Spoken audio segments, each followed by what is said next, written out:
किसी भी टॉपिक पे जब हम डिबेट करते हैं या आप जैसे को बोलने का मौका दिया गया, ठीक है, तो उसमें एक बहुत बड़ा एक कॉन्सेप्ट होता है ना, कि आपको ओवरऑल कंक्लूजन्स, परसेप्शन सब कवर करने होते हैं। मतलब एक इस तरीके से मैं आपको एक चीज समझाऊं जिससे आपके सबके मन के भ्रम एक साथ क्या हो जाए, दूर हो जाए, पहली चीज। दूसरी चीज है क्रॉस क्वेश्चन की प्रोबेबिलिटी नहीं रहे। क्रॉस क्वेश्चन का अर्थ होता है जैसे आप मान लो कोई बात कह रहे हैं, ठीक है, जैसे अभी एक छोटा सा डिस्कशन चला, एंड तो हुआ नहीं, ठीक है, सर ने पूछा कि इससे जातिवाद बढ़ेगा कि नहीं, इसने कहा जाति शोषित थी, इसके अलावा कोई ऑप्शन नहीं, ठीक है, तो इस चीज का आपके पास आंसर होना चाहिए। जैसे इन दोनों ने लास्ट में खत्म किया ना कि ठीक है ना, ऐसे काम नहीं चलता है। ठीक है तो फिर बहस ही क्यों शुरू की, है ना, ये तो कंसर्न है कि नहीं। तो आप एक एक पॉइंट को समझें कि एक तो जैसा इस देश की सोच है ना, वैसी सोच आपने बना ली कि प्राचीन समय से ही शोषित होते आ रहे हैं। प्राचीन समय में बाबर था, अकबर था, वो बना इसीलिए था कि उसको क्या करना है, तो उसकी बात आप हमसे ना करें तो ज्यादा अच्छा है, क्योंकि इसकी कोई प्रासंगिकता नहीं है। आप ऐसी बातें जब करते हैं तो ये सिर्फ क्या है, कंटेंट चीज आपको बढ़ाती है ना। पहले तो इस कॉन्सेप्ट को शुरू करो कि रिजर्वेशन क्या है। रिजर्वेशन किसी भी व्यक्ति को दिया गया स्पेशल प्रिविलेज मानते हैं, किसी एक व्यक्ति को विशेष रूप से दिया गया प्रावधान, इसको हम क्या कहेंगे, रिजर्वेशन। क्लियर है। जैसे आप सपोज करो इस क्लास में आ जाए तो आपको सीट आवंटित मिली, ये क्या है, रिजर्वेशन। इसका एक फायदा हुआ कि आप सपोज करो सीट थी 150, आप आए 170 और आपको कहा जाता कि बैठ जाओ, तो जब बैठते तो इन 150 में से 20 लोग, 170 में से 20 लोग वंचित रह जाते कि नहीं। अब अगर हमने सीट अलॉट कर दी तो इसका फायदा यह हुआ कि जब 150 तो 150 को अपॉर्चुनिटी मिली, एक्स्ट्रा आए तो उनके लिए एक्स्ट्रा रिसोर्सेज मैनेज किए जाएंगे। क्लियर है। या फिर उनको नजरअंदाज किया जाएगा, उनको इन कुर्सियों से उठाया जाएगा जो कैपेबल हैं, जो खड़े रहकर सुन सकते हैं। ये लिमिटेड रिसोर्स का सबसे बड़ा कॉन्सेप्ट होता है कि जब आप किसी को रिजर्वेशन दे रहे हैं तो रिजर्वेशन एक तरीके का कोई दान नहीं है। जैसे कुछ लोग इसको फेवर अगेंस्ट तो बहुत बाद में सीखो। पहली चीज ये है कि हर व्यक्ति को हम अपॉर्चुनिटी दे सकें, उसको हम क्या कहते हैं, रिजर्वेशन। क्लियर है।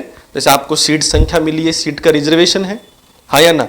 बस में आप सीट रिजर्व कराते हो, ट्रेन में आप सीट रिजर्व कराते हो, तो ये कोई स्पेशल प्रिविलेज नहीं है। ये आपको इस चीज की श्योरिटी देता है कि उस रिसोर्स का एक्विजिशन सिर्फ आप करेंगे, उस संसाधन का प्रयोग केवल कौन करेगा, आप करेंगे। क्लियर है।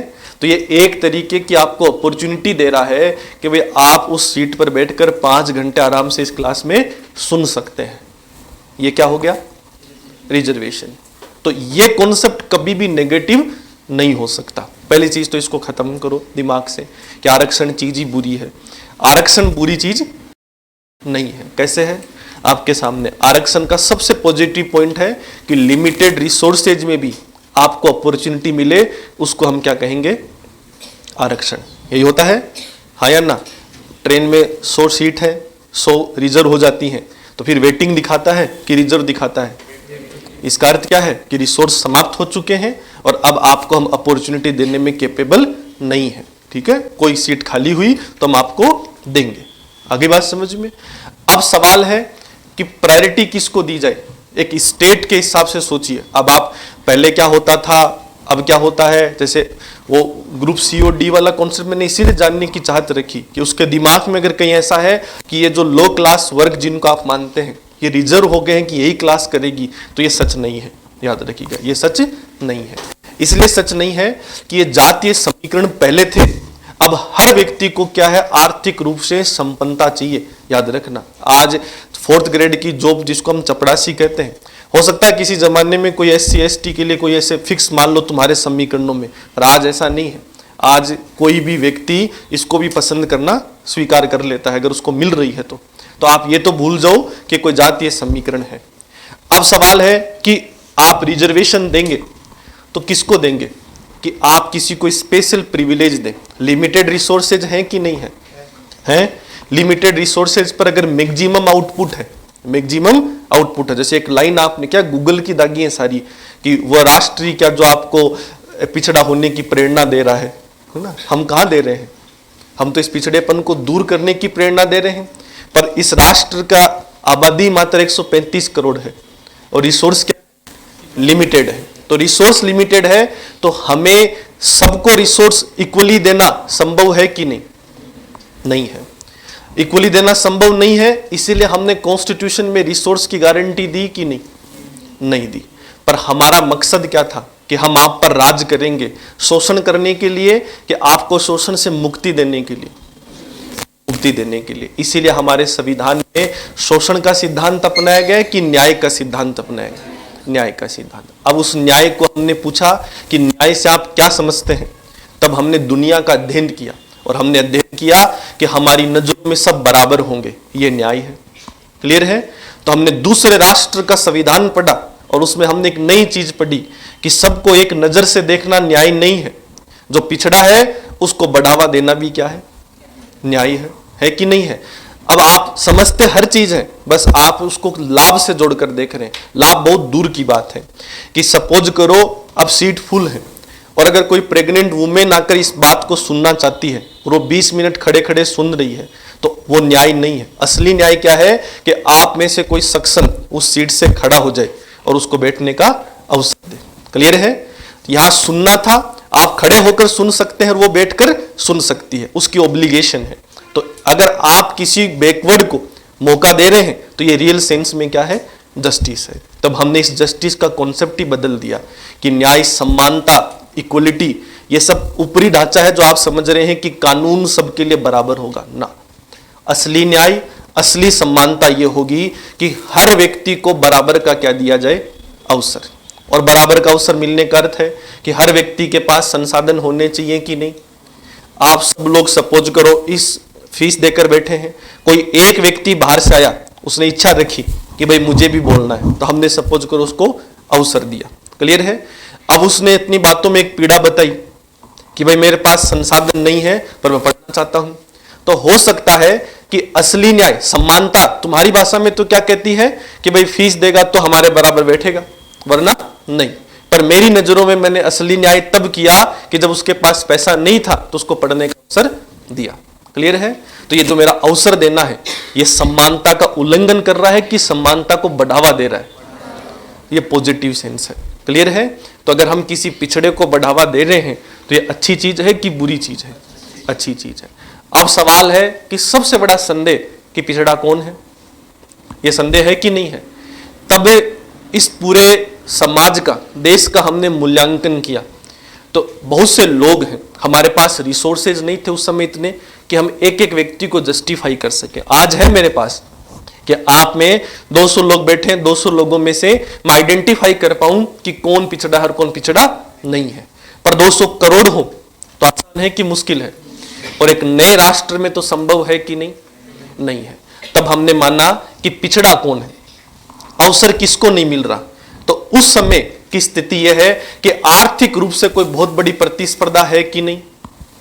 जब देश आजाद हुआ नहीं है, तो हमारे यहां एक ही चीज मानी गई कि समाज में जिसको बराबर की इज्जत मिल रही है वो तो सक्षम है, और जो समाज में शोषित हो रहा है किसी भी वे में, जो व्यवहार में हो रहा हो, किसी संसाधन तक पहुंच नहीं होने से, उसको हम क्या मानेंगे?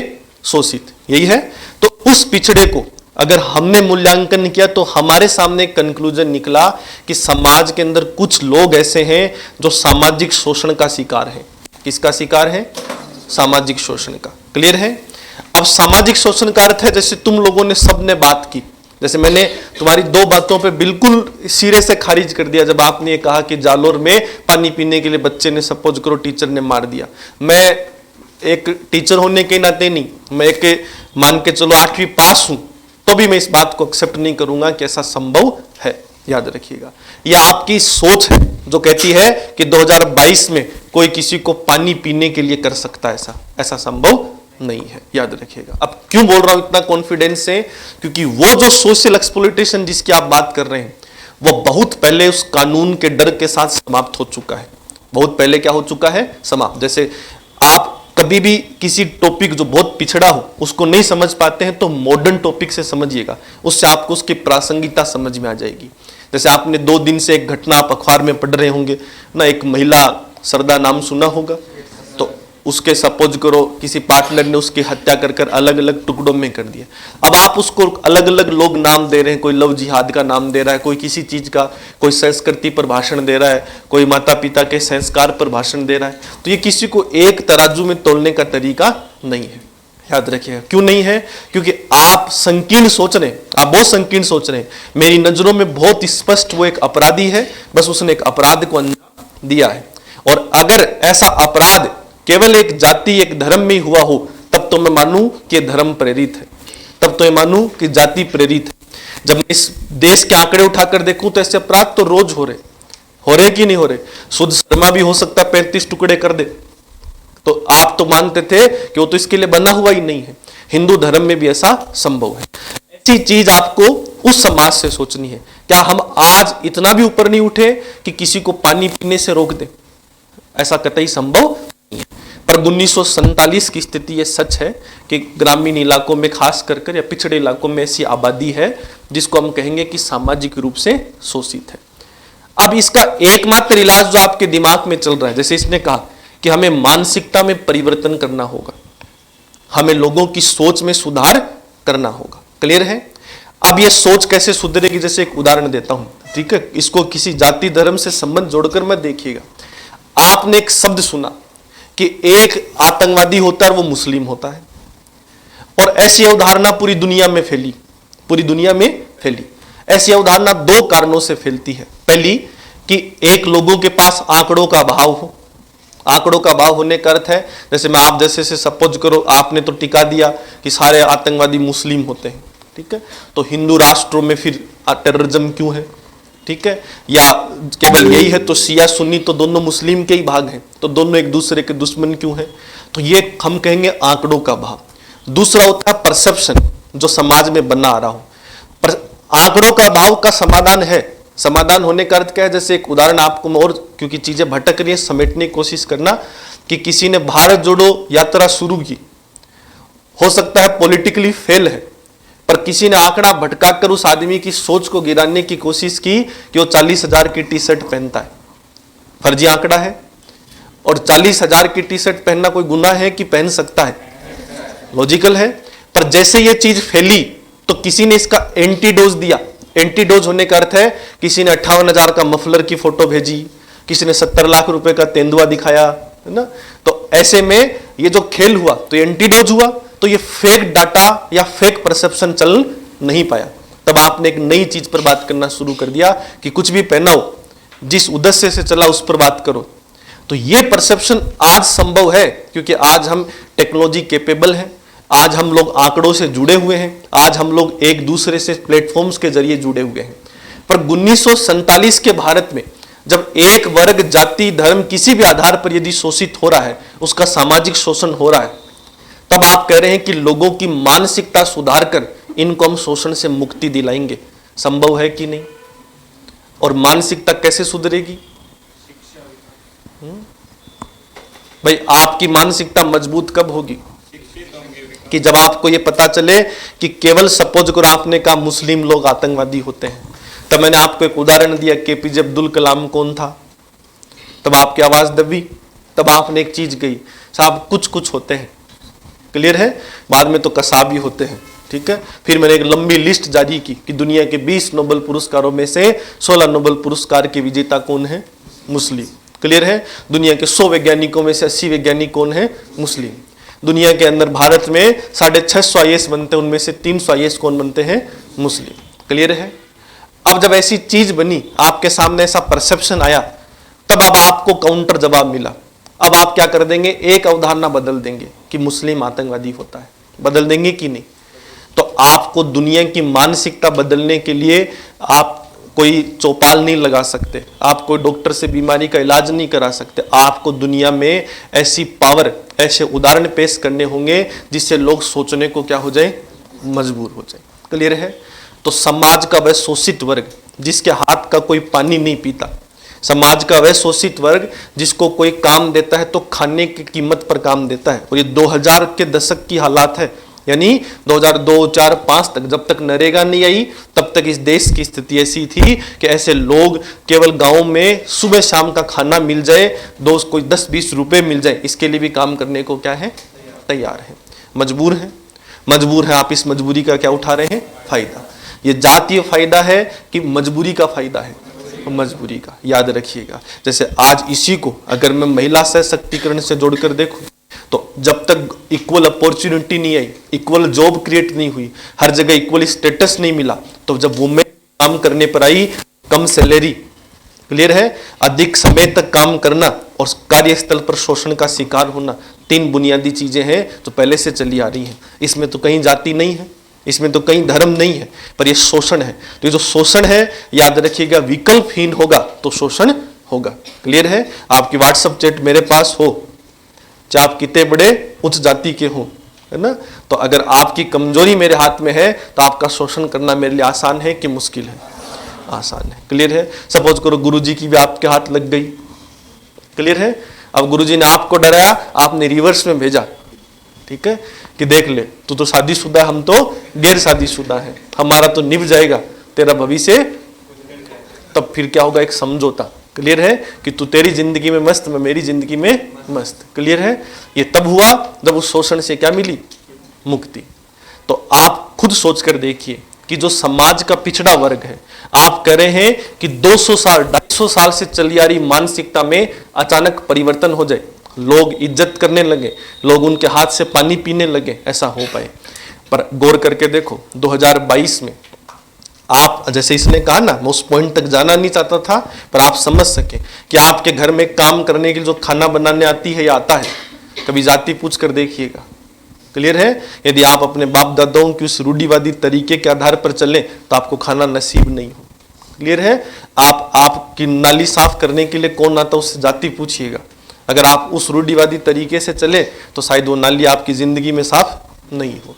पर यह कब हुआ, जब गांव में थे, जब सुध शर्मा हो सकता है ऐसी भावना रखे, कोई कट्टर व्यक्ति, कोई कट्टर धार्मिक व्यक्ति ऐसी भावना रखे, पर जब समाज एक दूसरे की मजबूरी पर टिक जाता है, तब मजबूर होकर वो जाति पूछना क्या कर देता है, बंद कर देता है। याद रखना। ऐसे में हमारे पास एकमात्र विकल्प था कि हम इन लोगों को किसी भी तरीके से समृद्ध करें, और समृद्ध करने का तरीका यह है कि हम आपकी मानसिकता में परिवर्तन करें। यह बहुत लंबा समय लेगा, लेकिन एक शोषित व्यक्ति को यदि मैं अवसर दूं कि तू लाभ उठा, और लाभ उठाकर उदाहरण पेश कर, जिससे क्या हो सके कि लोगों की मानसिकता में ऑटोमेटिकली परिवर्तन आना शुरू हो सके। दोनों में से कौन सा प्रैक्टिकली पॉसिबल है? शोषित व्यक्ति को अवसर देना। परिवर्तन स्वीकार कौन करता है? जो लाभ ले रहा है वो, कि जो शोषित हो रहा है वो? तो आरक्षण के विरोध की मांग कौन कर रहा है? जिसको लाभ नहीं मिल रहा। क्लियर है। जिसको लाभ मिल रहा हो उसको बोलकर कहो कि आरक्षण छोड़ दे, नहीं संभव है।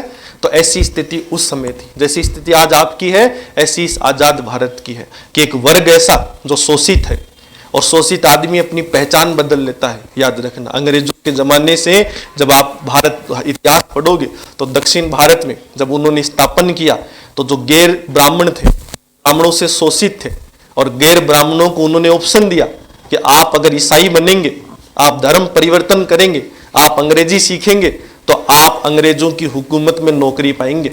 याद रखना। और तीव्र गति से सबने अपना धर्म परिवर्तन करना क्या कर दिया, शुरू। क्लियर है। केवल कौन करेगा? जिसको लाभ नहीं मिल रहा। क्लियर है। अब सपोज करो आप जाट होने का लाभ मिल रहा है, और मेरे जैसा आकर कहे कि सुद अब्दुल खान बन जा, संभव है कि नहीं? नहीं संभव है। इसलिए हमें उस कमजोर मानसिकता को सुधारने में समय लगेगा। उसके लिए बातों से अधिक प्रत्यक्ष परिणाम देने पड़ेंगे। पर सबसे बड़ी चीज, जो शोषित है, यदि उसको अवसर प्रदान करूं तो 100% दुनिया के सामने अपने शोषण से मुक्ति लेना क्या कर देगा। तो आप जब, पहली चीज कॉन्सेप्ट बहुत क्लियर है कि जब ये आइडेंटिफाई किया गया कि कौन शोषित है, तो इस देश के अंदर आइडेंटिफाई हुआ कि धर्म के आधार पर अगर मैं किसी को शोषित घोषित कर रहा हूं तो संकीर्ण सोच है, बहुत संकीर्ण हो जाएगा कि एक सीमित धर्म के लोग अधिक लाभ उठा जाएंगे। तब एक एक व्यक्ति को हम आइडेंटिफाई नहीं कर सकते थे, तब हमने आयोग बिठाए। आयोग बिठाने का अर्थ है जैसे आज आपके मन में है, ऐसा ही उस समय लोगों के मन में डर रहा होगा कि कौन शोषित है, इस पर हमें शोध करना चाहिए। और जब शोध हुआ तो सबने कहा कि जाति एकमात्र तरीका है जिससे हम अधिक शोषित लोगों को एक साथ पकड़ सकते हैं। एकमात्र तरीका किसको बताया? जाति को। सभी को कि अधिक को? अधिक को। अधिक का अर्थ है कि सामाजिक परंपरा ही शोषण का कारण रही है। तो समाज में जो शोषित लोग हैं उनको एक जाति के हिसाब से मैं आइडेंटिफाई करूं तो कुछ जातियां इस देश की ऐसी हैं जो शोषित रही हैं, उनमें चंद परिवार ऐसे हैं जो शोषण का शिकार नहीं है, पर सारे अधिकतर हैं। ऐसे में उन्होंने एक उदाहरण दिया कि जाति एकमात्र तरीका है जिससे मैं व्यापक शोषित लोगों पर नियंत्रण कर सकता हूं, लेकिन यह अंतिम समाधान नहीं है। क्लियर है? तब बहस चली कि अंतिम नहीं है तो फिर आप आइडेंटिफाई कैसे करेंगे? का इसका एक ही तरीका है कि मेजॉरिटी को एक बार लाभ दिया जाए जब तक हमें कोई नया और अल्टरनेटिव तरीका नहीं मिलता। क्लियर है? दूसरा, किसी को एक्स्ट्रा बेनिफिट दे रहे हैं तो ये आजीवन गारंटी दे रहे हैं कि उसकी अपलिफ्टमेंट करना चाहते हैं, यही कहना, उसको बढ़ाना चाहते हैं। इसलिए जो आपने सबने एक बात कही कि ये तो अस्थायी था, बनाने वाले की सोच ऐसी थी कि लंबा दे देंगे तो ये नुकसान हो जाएगा, ऐसी सोच नहीं थी उसकी। उसकी सोच ये थी कि 10 साल में देश सुधार कर लेगा। उसको थोड़ी पता था आप जैसे आएंगे। जो इस बात पर बहस कर रहे हैं कि बनाने वाला डरता था, देने वाला डरता था, इसलिए उसने 10 साल अस्थायी तौर पर दिया। उसको पता था आगे चलकर आरक्षण चुनौती बनेगा।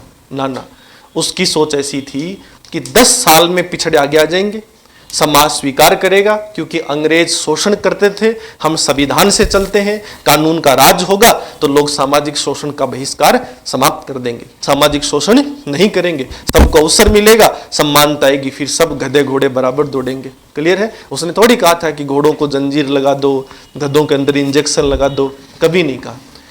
आप कह रहे हैं ऐसा, और ऐसा क्यों कह रहे हैं उस पर आपको सोचना है कि जब ऐसा कॉन्सेप्ट डेवलप हुआ तब हमने एकमात्र तरीका यह शोध किया गया कि सामाजिक न्याय तभी प्राप्त हो सकता है जब इंसान को कौन सा न्याय दिया जाए?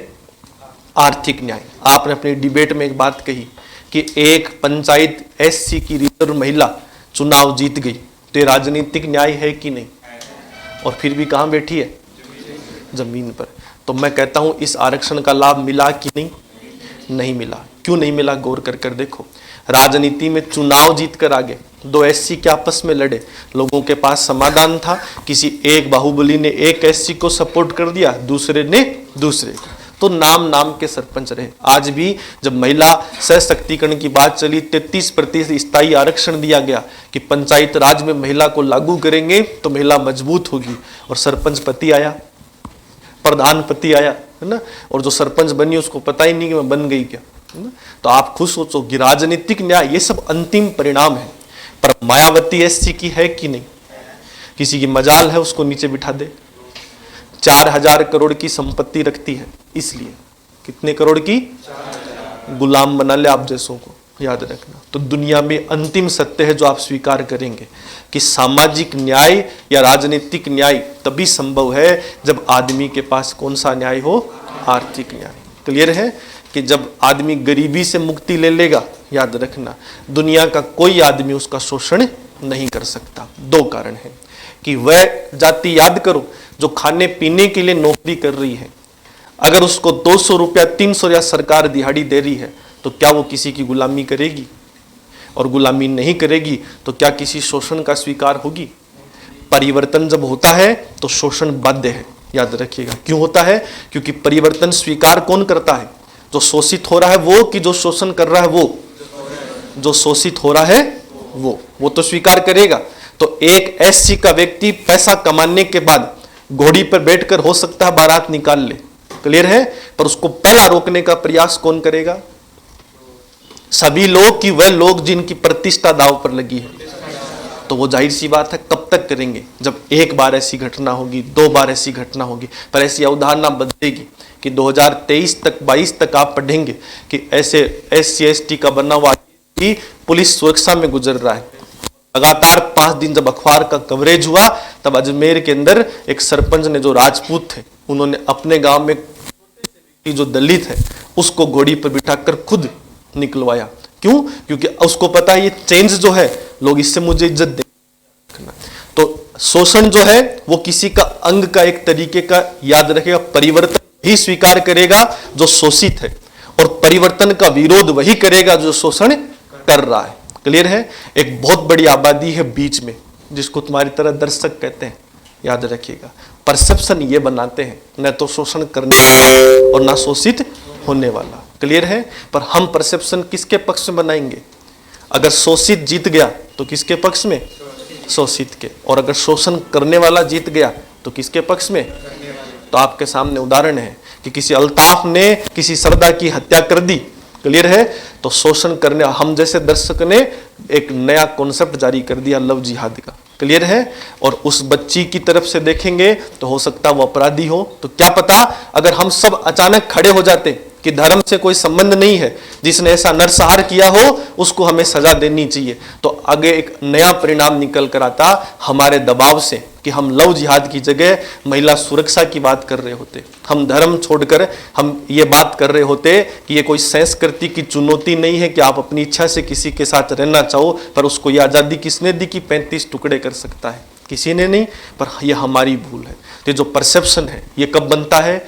जब हम पर बात आई होती। मैंने कहा ना कि आप में से सपोज करो 40 लिव इन रिलेशनशिप में रह रहे होते और ऐसे अल्ताफ दोस्त होते या कोई रुखसाना बेगम होती, तो चुनौती होती कि नहीं? तब आप किसके पक्ष में होते? अल्ताफ के होते कि नहीं? कि उसने गलत किया, आप अपराध से जोड़ते, आप धर्म से नहीं। क्लियर है? पर जिसको इसका लाभ नहीं मिल रहा, जिंदगी में ऐसी कोई नहीं है, वो जाहिर सी बात है किससे जोड़ेगा? धर्म से। तो ये जो बहुत बड़ा कॉन्सेप्ट है, अब इस पूरे कॉन्सेप्ट को रिजर्वेशन पे भी हम लोग अडॉप्ट कर कर देखें तो सोच बहुत सही थी, लागू करने का छोटे समय का कारण सही था, पर परिणाम बदतर निकला। बदतर इसलिए निकला कि हमें ऐसा लगा था कि हम आर्थिक सुधार करेंगे, इससे आदमी सामाजिक और राजनीतिक रूप से मजबूत होगा कि नहीं होगा, और होता कि नहीं होता। फिर ऐसी क्या नौबत आई कि आज हर आदमी आरक्षण का विरोधी है, दलित भी विरोधी है कि नहीं, शोषण करने वाला है। अब गौर करके देखो कि एक दौर होगा कि 1947 में कोई किसी को जाकर कहे कि जनरल कास्ट का व्यक्ति शोषण करता है तो लोग विरोध करेंगे कि सही बात है। पर आज अगर कोई कह दे कि मैं जनरल का हूं और मैं आरक्षण का विरोधी हूं तो लोग उसके साथ खड़े हैं कि बात सही है, कि तेरे टैलेंट पर बाधा है आरक्षण, है ना? क्यों है? क्योंकि परसेप्शन इसलिए बना कि देने के बाद कुछ एंड रिजल्ट्स हमारे अच्छे नहीं रहे। और क्यों नहीं रहे वो समीक्षा कर कर आपको इस टॉपिक पर बात करनी थी। क्लियर है? तो अब 2 ऑब्लिगेशन आपके ऊपर है। पहला यहां तक कि आरक्षण का सिद्धांत उचित है कि अनुचित है? उचित है, होना चाहिए कि नहीं? और ये अगर सही दिशा में दिया जाए तो ये वास्तव में न्याय लाएगा कि नहीं, समानता लाएगा कि नहीं? अब सवाल है कि जब हमने दिया तो हमें लगा कि हम आर्थिक रूप से संपन्न कैसे बनाएं किसी को। यहां हमसे एक बहुत बड़ी भूल हो गई। भूल होने का अर्थ क्या है कि आर्थिक रूप से संपन्न बनाने का अर्थ है कि मैं, आपके पास संसाधन नहीं है, मैं आपको संसाधन संपन्न करूं जिससे आप अवसर ले पाए कि अवसर में आगे बढ़ पाए। यह भूल है, याद रखना कि आपके पास संसाधन नहीं है, इसलिए मेरा हक है कि मैं आपको इतने संसाधन दूं कि आप अवसर लेने की क्या रखते हो, क्षमता। क्लियर है? बराबर कर दूं। तो जो कह रहे ना कि घोड़ों को पैर में जंजीर लगा दी, क्लियर है? तो इसको उल्टा पढ़ूं मैं कि घोड़े को तो दौड़ने दूं, क्लियर है, और गधे को पावर बूस्टर दे दूं, क्लियर है। अब गधा और घोड़ा बराबर दौड़े तब मैं मानूं, याद रखना। वरना तो लॉजिकल है कि घोड़ा तेज दौड़ेगा, इसीलिए नाम दिया घोड़ा उसको और इनको गधा दिया, है ना। पर खेल किस चीज का है कि अगर गधा दौड़ ही पाता घोड़े बराबर तब तो आपत्ति नहीं थी। अब आप उल्टा समझ गए कि आरक्षण आपके पैर में जंजीर है, जंजीर नहीं है, वो गधे को बूस्टर है, याद रखिएगा। बूस्टर देते देते एक अद्भुत चीज हमने कर दी कि हम लोग पॉलिटिकली इसको जोड़ बैठे, बेनिफिट जोड़ बैठे कि हमें राजनीतिक फायदा मिलने लगा, इसलिए हमने क्या है कि एंड रिजल्ट पे बेनिफिट देना शुरू कर दिया, जिसको हम कहें स्टार्ट लेवल पर बेनिफिट देना बंद कर दिया। आज जैसे हम लोग कहेंगे रिजर्वेशन किस चीज में नहीं है, सामाजिक क्षेत्र में है कि नहीं। हम SC ST के लिए कितने कानून बना रहे हैं, है ना। राजनीतिक रूप से है कि नहीं है। आर्थिक रूप से हमने एक भूल कर दी। हमें ऐसा लगा, जैसे आपके मन में एक छोटी सी चीज आती है ना कि अगर आप एसटी से हैं तो पेपर देने ही आ जाना, ठीक है, आप एससी से हैं तो 5 क्वेश्चन सही कर देना। तो ऐसा थोड़ी ऐसा हो रहा है। यूपीएससी का रिजल्ट निकाल कर देखो, 5-5 10-10 नंबर का फर्क है। पर खेल किस चीज का है कि आप सबका एक परसेप्शन बन चुका है कि ये परसेप्शन बनने का मूल कारण क्या है कि हम सब लोग ये देख रहे हैं कि हमने इकोनॉमिकली इनको बेनिफिट क्या दे दिया, ज्यादा, कि डायरेक्ट नौकरी पे भेज देना, अयोग्य व्यक्ति को भेज देना। इससे जो योग्य है उसके मन में इसके विरोध की भावना आना क्या हो गई, शुरू। तो देखो, लड़ाई शुरू हुई थी भेदभाव खत्म करने के लिए, समानता लाने के लिए, और इस एक निर्णय ने भेदभाव कम कर दिया कि बढ़ा दिया, बढ़ा दिया। तो आप तो कहते हैं हम आरक्षण से क्या लाएंगे, समानता, और अब क्या हो चुका है, भेदभाव कम है कि बढ़ गया, बढ़ गया। बढ़ने का अर्थ क्या है, जरा गौर कर कर देखो कि हो सकता है राजनीतिक रूप से मैं किसी को दलित नहीं बोल पाऊं, हो सकता है किसी को जाति से गाली नहीं दे पाऊं, पर मेरे मन में उसके पक्ष की भावना है कि विरोध की, विरोध की। क्लियर है? और जब मुझे अवसर मिलेगा इस विरोध को प्रकट करने का जिस भी स्थान पर, मैं करूंगा कि नहीं, हम इसके शिकार हैं, याद रखिएगा। आपने कहा कि आपने, जैसे तभी मैंने इनसे सवाल पूछा जो पक्ष में थे कि हमारे लिए जरूरी है, समाप्त मत कर देना, तो इनको क्यों लगता है ऐसा, क्योंकि ये सिर्फ इकोनॉमिक बेनिफिट की सोच रहे हैं। वरना 70 साल हो गए, 10 साल का टेम्परेरी प्रोविजन जो इसलिए लाया था कि 10 साल में सब सही कर देगा। 70 साल में कुछ सही नहीं हुआ, क्योंकि आप ये भूल गए कि जो लोग इसका लाभ नहीं उठा रहे उनमें एंटी फीलिंग डेवलप होना क्या हो चुकी है, शुरू। आप जिस सामाजिक और राजनीतिक न्याय की बात करते हैं वो प्राप्त नहीं हुआ। आप जिस आर्थिक न्याय की प्राप्त करते हैं, मैं आज भी मानता हूं कि वो प्राप्त हुआ है। अगर आप माने या ना माने, आपको हो सकता है कुछ को लगे कि हम आज भी शोषित हैं, पर मैं आज भी आर्थिक न्याय मानता हूं। क्यों मानता हूं? जब आप निःशुल्क शिक्षा की बात करते हैं, एक को है कि सभी को, सभी को। जब आप निःशुल्क दवा की बात करते हैं, एक को है कि सभी को, तो ये स्टेट की रिस्पॉन्सिबिलिटी है कि रिसोर्स आएगा सबको देगा। पर जहां रिसोर्स नहीं है वहां जाकर देखो कि हर जगह प्राथमिकता किसको है, पिछड़े को कि सक्षम को, पिछड़े को। सक्षम को तब मिला है जब स्टेट कैपेबल हुआ हो। क्लियर है? निःशुल्क दवा SC ST के लिए आज की है कि पुरानी है, पुरानी है। पर भामाशाह योजना राजस्थान सरकार तब ला पाई जब उसको लगा कि हमारे पास रिसोर्सेज है। तो हम आज भी प्राथमिकता सामाजिक रूप से किसको दे रहे हैं, SC ST को। राजनीतिक रूप से किसको दे रहे हैं, SC ST को। और आर्थिक रूप से हमने संपन्न बनाया है किसको, SC ST को। क्लियर है? अब खेल किस चीज का है कि अगर हमने आर्थिक रूप से संपन्न बनाया है तो ये तो मानते हैं कि सामाजिक शोषण से उसको मुक्ति मिली है कि नहीं। यहां आकर विचार बदल जाते हैं आपके, इस पॉइंट तक आते आते। इतनी देर तो हाँ में हाँ थी। अब आप में से कुछ को लगेगा कि सामाजिक रूप से समानता, अच्छा आर्थिक रूप से सक्षम हुए हैं कि नहीं। कितने लोग मानते हो कि नहीं हुए हैं? कुछ लोग जो विपक्ष में थे, लंबी लिस्ट जारी की थी आपने, सब मानते हो कि आर्थिक रूप से सक्षम हुए हैं, हाँ या ना? किसको लगता है कि नहीं हुए? कोई एक भी हो ऐसा? नहीं होने का अर्थ यह होता कि देश में जितने गरीब हैं सब किससे होते, SC ST से। क्लियर है? ऐसा है? नहीं है। अब वही गरीब है जो संसाधनों का लाभ नहीं उठा पा रहे, लेकिन ऐसा कोई नहीं है जिसको संसाधन उपलब्ध नहीं है। अब गौर कीजिएगा, मेरा काम संसाधन उपलब्ध कराना है कि लाभ देना है, उपलब्ध कराना। मैं ज्ञान दे सकता हूं, घोट कर पिला नहीं सकता। क्लियर है? अब ज्ञान दे सकता हूं किसको, जो सक्षम है वो फीस देकर आ गया, और जो सक्षम नहीं है उसको क्या दिया, कोई स्कॉलरशिप दी। क्लियर? और उसमें जब मैंने ये देखा तो प्राथमिकता किसको मिली, सक्षम को कि पिछड़े को, पिछड़े को। अवधारणा फिक्स है। अब पिछड़ा कौन है ये मेरी आइडेंटिफिकेशन पर डिपेंड करता है कि मैं कैसे अपने तराजू में तोलता हूं। कि आज मेरे पास कोई आए, सपोज करो फुटपाथ से 2 लड़के आए और कहा मुझे IAS बनना और पढ़ा दो, हाँ भरूंगा? कभी नहीं। याद रखना, वो पिछड़ा है पर उसके पास योग्यता नहीं है। तो ऐसे बिठाने का कोई फायदा है कि नहीं? नहीं। तो याद रखना, पिछड़ेपन का मापन करने का तरीका हर समाज का अपनी परिस्थितियों पर निर्भर करता है। यदि आप ये कहते हैं कि जाति ही गलत है, तो आप पहले ये समाधान लेकर आए कि दूसरा विकल्प क्या है, तब आप इस पर बात करें तो ये उचित शब्द है, पहली चीज। और अगर आप अंतिम कंक्लूजन यही लेकर आए कि जाति के अलावा कोई विकल्प नहीं है, तो आप ये संदेह नहीं कर सकते हैं कि पिछड़ा कौन है। क्लियर है?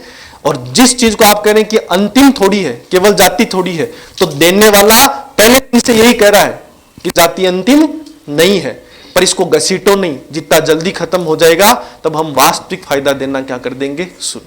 आज भी जब एपीएल और बीपीएल का कार्ड बनता है, जाति देखकर कि आर्थिक स्थिति देखकर, आपने जोड़ लिया कि बीपीएल एससी एसटी होता है, हमने थोड़ी कहा है, तो ये तो तय है। अब सवाल है कि अगर आर्थिक रूप से सबको अवसर मिला है, तो फिर ये सामाजिक शोषण से मुक्ति क्यों नहीं मिली?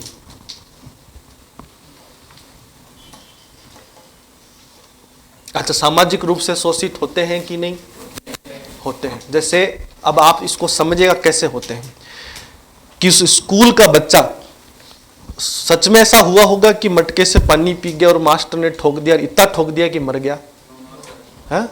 ऐसा नहीं हुआ। इसका मतलब सामाजिक रूप से स्कूल में तो शोषित नहीं हुआ, या मानते हो है कि हुआ है? ना आप थे ना मैं था। क्लियर है? पर एक कंक्लूजन है कि भगवान की दया से आपके पास भी कुछ हद तक है, वो है दिमाग, और कुछ हद तक मेरे पास भी है। जिस दिन उस बच्चे का स्कूल में एडमिशन हुआ, उस दिन उस स्कूल का मालिक राजपूत था कि नहीं? तो एडमिशन क्यों हुआ? ये सोचने का विषय है कि नहीं? अगर वो शोषित करता है, अगर उसको जातिगत रूप से शोषण करना है, तो उसने एडमिशन क्यों लिया? ले सकता था कि नहीं? नहीं ना। सपोज करो उसने एडमिशन लिया है, इसका मतलब जाति के आधार पर शोषण तो नहीं कर, वो बच्चा तो सिर्फ हथियार था उस शोषण का। पर जैसे ये घटना फैली, आपने चीज पढ़ी कि एक समाज इकट्ठा हो गया कि हम तो 70 साल से शोषित हैं, कोई किसी ने कहा 150 साल से शोषित हैं, तो हमारी गारंटी है कि बाबर ने क्यों किया था, अंग्रेज ने क्यों किया था? हम तो 70 साल का हिसाब मांगू, हम देने को तैयार हैं। क्लियर है? अब सवाल है कि आप शोषित कैसे हैं, कैसे मान रहे हैं कि एक छोटी सी घटना जो डिसिप्लिन से हो सकती है, जो मारपीट की हो सकती है, यानी अपराध की हो सकती है, उसको आप लेकर आ गए 40 जने इकट्ठा होकर कि जय भीम और इकट्ठे हो गए। क्लियर है? ये न्याय है कि आप बोल पा रहे हैं, याद रखना। ये न्याय है कि आप पुलिस के सामने गर्मी दिखा पा रहे हैं। ये न्याय है कि आप सड़क जाम कर पा रहे हैं। ये न्याय है कि हम आप जैसे बेहूदों को सुन रहे हैं, वरना दुनिया में ऐसी कोई प्रावधान नहीं है, याद रखना। और इसका अपोजिट 40 और खड़े हो गए कि राजपूतों पर संकट आ गया, हमारा मास्टर जेल जाएगा ना, वो खड़े हो गए, तो वो कह रहे हैं कि अब हमारा शोषण होने लगा है। ये भी न्याय नहीं है, याद रखना। तुम्हारा शोषण हुआ होता तो तुम भी खड़े हो पाते कि नहीं? नहीं हो पाते। हम आपकी बात सुन पाते कि नहीं?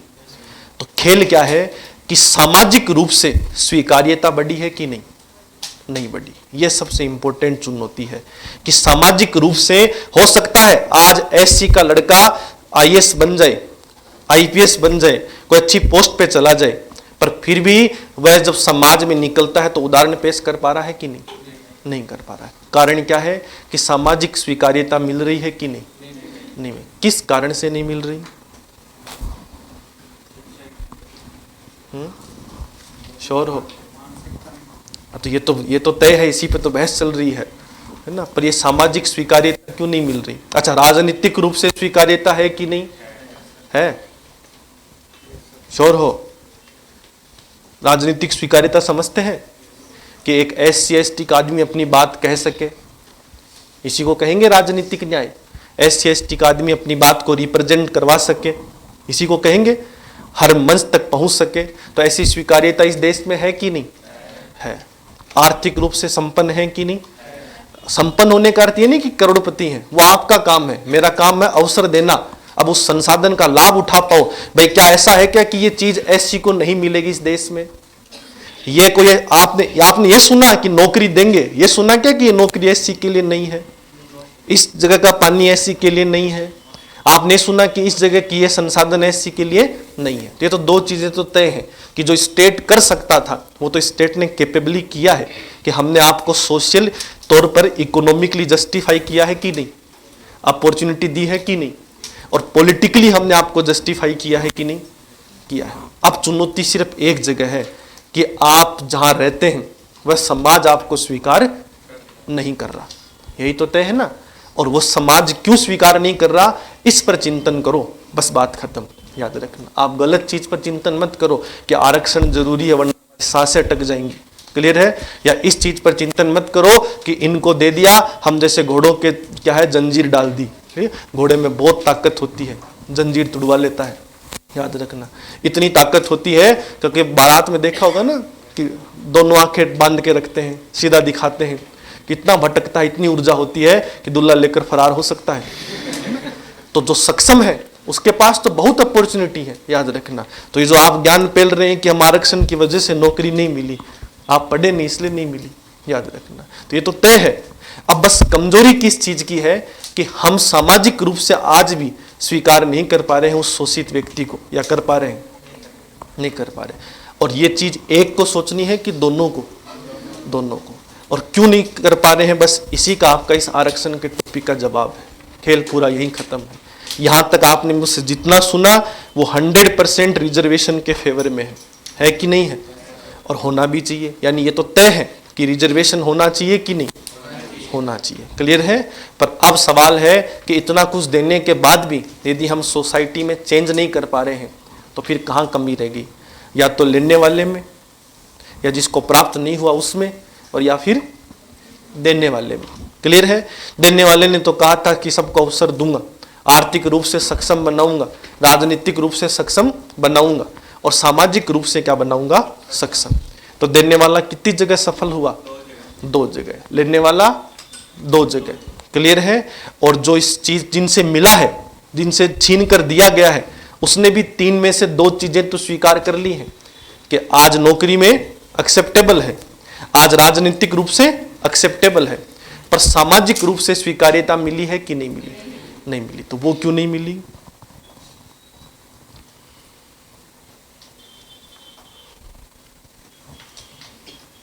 और जितनी चीजें आपने डिस्कस की ना इतनी देर, इधर उधर की बम फेंके कि जाति है ना, ये ग्रामीण इलाका, ये सब इसी में आ जाता है समेट कर। याद रखना कि जब समाज स्वीकार कर ले, ठीक है, ग्रामीण इलाके और शहरी इलाके को जब आप पढ़ोगे, फर्क इतना ही है कि शहर में मोबिलाइजेशन कम है कि ज्यादा। मोबिलाइजेशन समझते हैं कि लोग आपस में जुड़ते हैं, समाज मिलजुल कर रहता है, वो कम है कि ज्यादा, ज्यादा, शहर में ज्यादा। मतलब वो तुम जो समझ रहे हो वो अलग है, वो तुम मीटिंग हॉल वाला समझ रहे हो, है ना।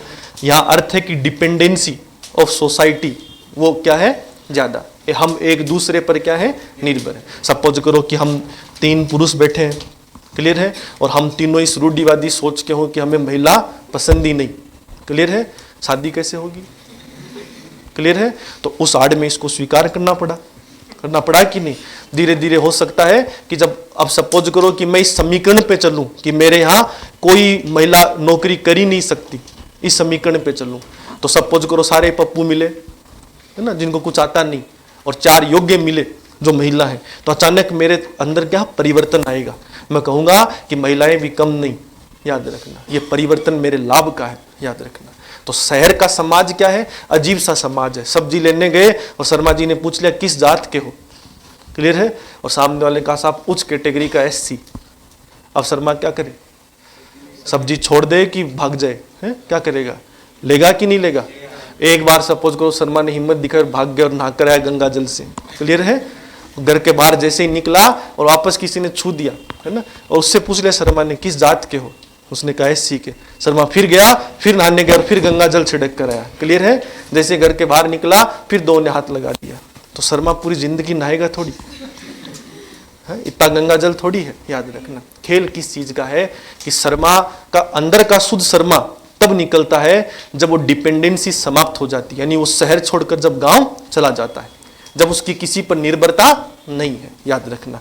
आज भी जो बड़े लोग हैं जो गांव की जमीन छोड़कर शहरों में आ गए हैं और अपनी ग्रामीण जमीन इन ऐसे SC ST पर छोड़कर आए हैं, उनसे पूछो कभी जात पात का सिद्धांत वो अंदर रख सकते हैं पर बाहर बोलने की हिम्मत रखते हैं कि नहीं। ये स्वीकार्यता है, मजबूरी की है, पर यही एकमात्र तरीका है। पर स्वीकार्यता कहाँ पर नहीं है, जैसे सपोज करो कि आप सब लोग इस जिस एंड पर बैठे हैं, तो ये देने वाले की भी कमी है। तो हमें चिंतन इसी चीज पर करना चाहिए कि हम रिजर्वेशन के एंटी नहीं है। हम ये चाहते हैं कि रिजर्वेशन का बेनिफिट है बैकवर्ड को दिया जाना चाहिए, और बैकवर्ड का सेंस रियल सेंस में निकाला जाना चाहिए कि यदि हम बैकवर्ड हैं तो हमें भी अपॉर्चुनिटी मिले, और अगर हम बैकवर्ड नहीं है, किसी और को आप जाति के आधार पर बैकवर्ड मान रहे हैं, तो एंड रिजल्ट का बेनिफिट किसी के पास नहीं होना चाहिए। अब जैसे दो बड़े प्रयास इस बार सरकार ने किए हैं कि एक तो आर्थिक रूप से जो सक्षम नहीं है उनको 10% आरक्षण दिया। तो देखो, लोग आरक्षण के विरोधी नहीं है, लोग आरक्षण का लाभ उठाना चाहते हैं। जैसे ये 10% का सिद्धांत लागू किया तो वह समाज जो दर्शक था, वह समाज जो शोषण करता था किसी जमाने में, पर आज 70 साल की इस राजनीतिक ढांचे की वजह से पिछड़ गया, उसने इसको तुरंत स्वीकार कर लिया कि एक अच्छा प्रयास है हमारी दिशा में। किया कि नहीं किया?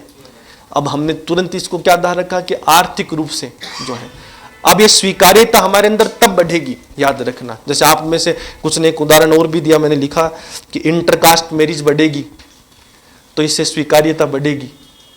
तय है? ये काल्पनिक बातें हैं, ऐसे गहलोत ने भी की तुम्हारे कहने पर, है ना। एक योजना चालू की थी कुछ पिछले कार्यकाल में कि जो SC ST की महिला से शादी करेगा उसको 5 लाख दूंगा। क्लियर है? लाइन लग गई। क्लियर है? ऐसे ही नहीं हो रही थी, है ना। अब 5 लाख का बेनिफिट सरकार दहेज दे रही है ना। पर गौर करके देखो, वो महिला को सामाजिक संस्था के रूप में स्वीकार कर रहा है कि शोषण के रूप में? शोषण के रूप में। वो उसको विवाह नहीं मानता, वो उसको आर्थिक लाभ का केंद्र मानता है, याद रखना। तो आपको लगता है कि ऐसा निर्णय गतिशीलता ला देगा समाज में? कभी नहीं, याद रखना। जो जात पात नहीं मानता वो तो तुम्हारे नियमों को ही नहीं मानता, ये तो तय है। ठीक है, तो अब खेल केवल स्वीकार्यता का है। वो तब होगा जब आरक्षण जिस स्तर पर हम लोग दे रहे हैं उस स्तर को हमें परिवर्तित करने की क्या होगी? आवश्यकता। क्लियर है? तो दिमाग में एक अंतिम कंक्लूजन जो आपके चल रहा होगा कि फिर खेल मिटेगा कैसे? तो मिटने का एक ही तरीका है कि हम लोग वास्तविक रूप से पिछड़ों का मूल्यांकन करें। हम लाभ दें कि हम अवसर दें? अवसर दें। क्लियर है? अब अगर हमने अवसर दिया तो सामाजिक स्वीकार्यता कम होगी कि ज्यादा? अवसर देने का अर्थ है, जरा गौर करके देखो कि एक आदमी ने कहा कि मुझे बोलना है, तो मैंने उसको मौका दिया। उसने कहा साहब मुझे बोलना नहीं आता, मैं पेज पर लिखकर बोल सकता हूं, तो मैंने वो मौका दिया। वो कह रहा है साहब कि सपोज करो मैं लिखा हुआ भी लिखना नहीं आता, किसी से लिखवा कर दो, तो मैंने कहा कैसे लिखवा कर दूं? कहा कि मैं जो बोल रहा हूं मेरे मन में विचार है वो लिखवा दो। वो लिखवा दिए। क्लियर है? अब वो कह रहा है मेरे मन में विचार भी नहीं है, तो एक ऐसा आदमी लाओ जिसके पास विचार हो, लिख दे, फिर मुझे बता दे और फिर मैं बोल दूं। क्लियर है? तो इससे अच्छा तू बोल ही ना, ये तय है कि नहीं है? तो फर्क किस चीज का है कि अगर मैं लिख नहीं सकता तो मुझे सहायक मिलना चाहिए, याद रखना। मैं बोल नहीं सकता तो मुझे सहायक मिलना चाहिए, पर मेरे पास विचार नहीं है और आपने सहायक दे दिया, तो फिर मेरी आवश्यकता क्या है आपको, है ना। तो -7 का मास्टर अगर गणित का मास्टर बन जाए राजस्थान सरकार में, है ना, केवल इसलिए कि आप ST के हैं, तो फिर क्या गणित पढ़ाएगा जिसके खुद नंबर क्या आए हों? तो आपको लगता है ऐसा, है ना।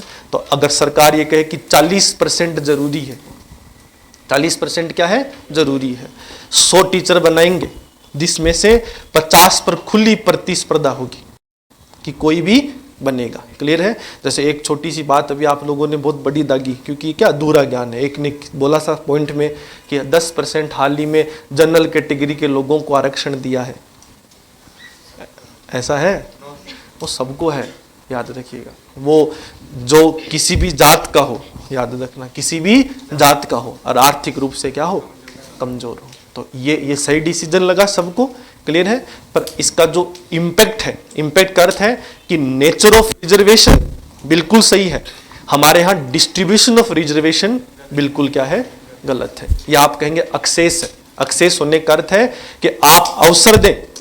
क्लियर है? आप लाभ देने का हक नहीं रखते। यदि आप लाभ देते हैं तो आप, ये सच है, किसी योग्य को उसकी योग्यता से क्या कर रहे हैं? वंचित कर रहे हैं। क्लियर है? तो ये बहुत बड़ा इंपॉर्टेंट फैक्टर है। अब सवाल है कि जैसे ये सामाजिक स्वीकार्यता क्यों नहीं बढ़ रही। जैसे एक उसने कहा, ये दोनों तरफ होता है, दोनों पक्षों में। उसने कहा कि वो SC ST की बच्ची थी, IAS की फर्स्ट रैंक में आ गई, क्लियर है, और उसके बाद जाहिर सी बात है कि उसने अपने आरक्षण का लाभ नहीं उठाया, तो आप आज भी कहते हो कि SC की इसलिए पास हो गई, वो जनरल की कैटेगरी वालों से उसके अधिक नंबर थे। बहुत लॉजिकल है, तभी फर्स्ट रैंक थी, इतना लेख देने की जरूरत ही नहीं। ये तो तय है कि अगर वो किसी जात की फर्स्ट रैंक पर है तो नंबर ज्यादा है कि नहीं है, है। तो आपको ऐसा क्यों लग रहा है कि हम आपकी सफलता केवल SC से माप रहे हैं? ऐसा ही अपोजिट साइड है। हमें ऐसा लगता है कि यदि हम OBC से हैं और अगर जनरल की कैटेगरी को क्वालिफाई कर रहे हैं तो हम सोचते हैं कि जनरल में एडमिशन ले लेते हैं और एक नए OBC को क्या देते हैं, बेनिफिट देते हैं। पर यह हक हमारे पास नहीं होना चाहिए। जैसे आजकल गवर्नमेंट ला रही ना पॉलिसी कि अब रिजर्वेशन के अंदर कि अगर आपने OBC से फॉर्म भरा तो सीट किसकी मिलेगी, OBC की। अगर आप जनरल, और मेरिट उल्टा हो रहा है कि OBC की ज़्यादा आ रही है किसकी तुलना में, जनरल की, तो लोग धीरे धीरे बेनिफिट उठाना क्या कर देंगे, बंद। तो ये तय है, अवसर में रिजर्वेशन होना चाहिए, क्लियर है, पर लाभ में रिजर्वेशन नहीं होना चाहिए। तो अगर कंक्लूजन कोई आपसे पूछे, दुनिया में कभी मत कहिएगा कि रिजर्वेशन अच्छी चीज नहीं है। 100% अच्छी चीज है, जरूरी भी है, और यही एकमात्र तरीका है वास्तविक शब्दों में न्याय लाने का, समानता लाने का। पर रिजर्वेशन का डिस्ट्रीब्यूशन इस प्रकार से होना चाहिए कि उसकी प्रकृति तो सही हो पर उसका वितरण कभी गलत नहीं होना चाहिए। और वितरण गलत कब होता है, जब इंसान को अवसर की जगह लाभ देना हम लोग क्या कर देते हैं, शुरू। तो रिजर्वेशन केवल किस तक होना चाहिए, अवसर तक। और यदि हमने लाभ देना शुरू किया तो सामाजिक स्वीकार्यता बढ़ेगी कि विरोध बढ़ेगा, और विरोध बढ़ेगा तो ऐसा लाभ देने का कोई फायदा होगा कि नहीं, नहीं होगा। इसका अर्थ एक अंतिम लाइन में पूरा कर रहा हूं कि अगर सामाजिक स्वीकार्यता बढ़ी होती तो वो SC की महिला जो सरपंच बनी होती तो पंचायत में नीचे बैठती कि कुर्सी पर बैठती, कुर्सी पर, क्लियर है। पर कब बैठती, जब समाज उसको क्या कर चुका हो, स्वीकार। और समाज कब स्वीकार करता, कि जब ये तय होता कि उसको अवसर नहीं मिला हो, उसको लाभ नहीं मिला, उसको केवल क्या मिला हो, अवसर मिला हो, केवल क्या मिला हो, अवसर। तो इसका अर्थ समझिएगा कि चुनाव किसी एक जाति को लड़ने दें कि सभी को, सभी को, क्लियर है। अब फर्क इतना होना चाहिए कि चुनाव लड़ते समय, ठीक है, कि जिसके पास पैसा है वो पैसा खर्च करेगा, जिसके पास पैसा नहीं है उसको सरकार अवसर देगी, क्लियर है। तो ये कुछ बेसिक चीजें हैं जो आपके सामने। एक अंतिम पॉइंट जो इन लोगों ने बहस किया है ना, कि इससे जातिवाद बढ़ता है, क्लियर है। कितने लोग मानते हो सही है?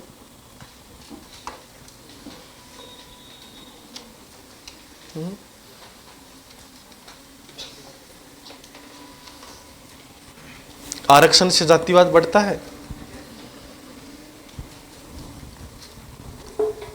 कितने लोग मान रहे हो?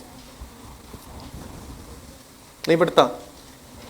बढ़ता तभी तो स्कूल में इकट्ठा हो गए, है ना। तभी तो दीदी ने एक बात बताई कि बाड़मेर में मास्टर को पानी नहीं पीने देते, किस वजह से, जब क्या बढ़ा हो, जातिवाद, क्लियर है। तो ये आरक्षण से बढ़ा है कि अत्यधिक लाभ से बढ़ा है, अत्यधिक लाभ से, क्लियर है। तो जब ये लाभ समाप्त हो जाएंगे तो खेल क्या हो जाएगा, खत्म। तो एकजुटता का एक चिन्ह होना चाहिए। चिन्ह होने का अर्थ क्या है कि कभी हिंदू की बात नहीं हुई इस देश में, बात हुई SC राजपूत, जाट राजपूत, है ना, यही चली ना, जिसको हम जातिगत कहते हैं। पर जैसे किसी ने हिंदू मुस्लिम का मुद्दा खड़ा किया तो लोग अब SC ST सारे एक जगह इकट्ठा हो गए, हुए कि नहीं हुए। और जब इकट्ठा होंगे तो नई नई चीजें डेवलप होना क्या होंगी, शुरू, ठीक है, अपने आप चीजें आना क्या हो जाएंगी, शुरू।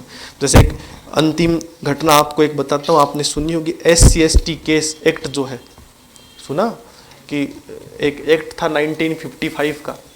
तो उसमें एक प्रोविजन है कि किसी SC ST ने अगर मामला दर्ज करवा दिया पुलिस तुरंत कार्रवाई करेगी, क्लियर है। 2019 में सुप्रीम कोर्ट ने उस पर एक रूलिंग दे दी। रूलिंग देने का अर्थ है जैसे अवधारणाएं बार बार आती हैं तो उसने गाइडलाइन दे दी कि साहब पहले आप सबूत लेंगे, जब आपके पास सबूत होंगे तो ही आप उस व्यक्ति को क्या करेंगे, गिरफ्तार। ये सही है कि गलत है? सही है।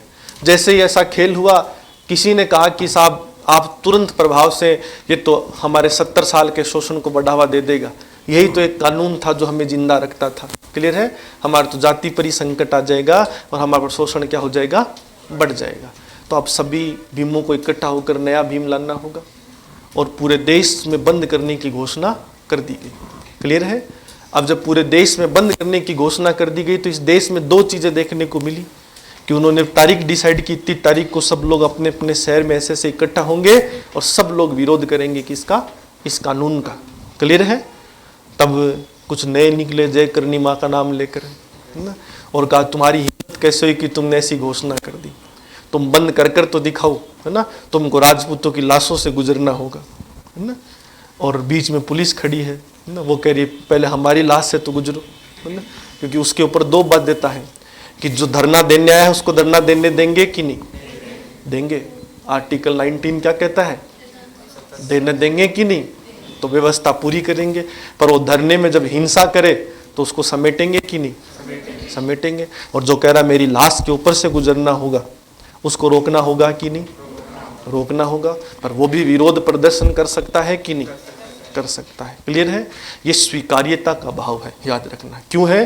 जैसे इसने उस पॉइंट को कहना उचित तो नहीं, पर इसने कहा कि आज भी हम ग्रुप सी और डी की नौकरी करते हैं। शायद वो समझा नहीं पाई, है ना, पर प्रासंगिकता देश में ऐसी है कि सब कहते हैं कि हम निचली नौकरी करते हैं।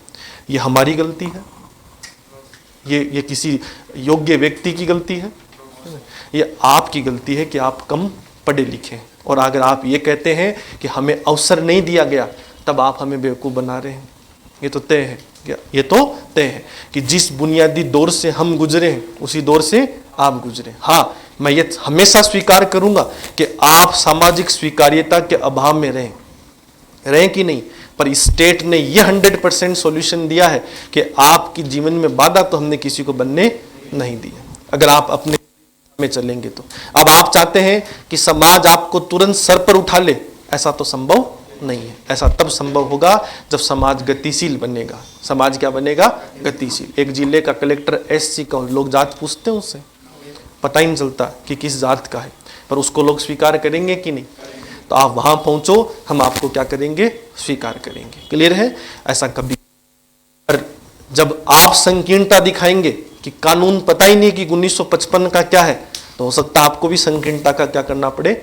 सामना करना पड़े। तो ये स्वीकार्यता का क्या है? अभाव। तो जातिवाद 100% इससे बढ़ता है, ये तो तय है, पर ये आरक्षण की वजह से नहीं बढ़ता है, ये स्वीकार्यता के अभाव से बढ़ता है।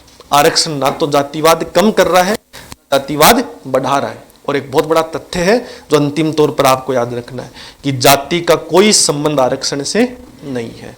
आरक्षण तो सिर्फ जाति को दिया जाता है, बाकी जाति के आधार पर हम किसी को आरक्षण नहीं दे रहे हैं। क्लियर है? लाइन एक जैसी है, सुनोगे अजीब सा लगेगा कि क्या बोल दिया, कि ये तय है कि आरक्षण हम जाति को देते हैं, है कि नहीं, पर जाति के आधार पर हम किसी को आरक्षण नहीं देते। इसका अर्थ यह है कि हम जब आइडेंटिफाई करते हैं कि कौन डिसेबल है, कौन अयोग्य है, कौन पिछड़ा है, तब हमारे सामने सबसे बड़ा मानक जाति है। क्लियर है? पर हम ये कभी नहीं कहते कि फलानी जात को आरक्षण देंगे, ये हम कभी भी नहीं कहते, ये तय है।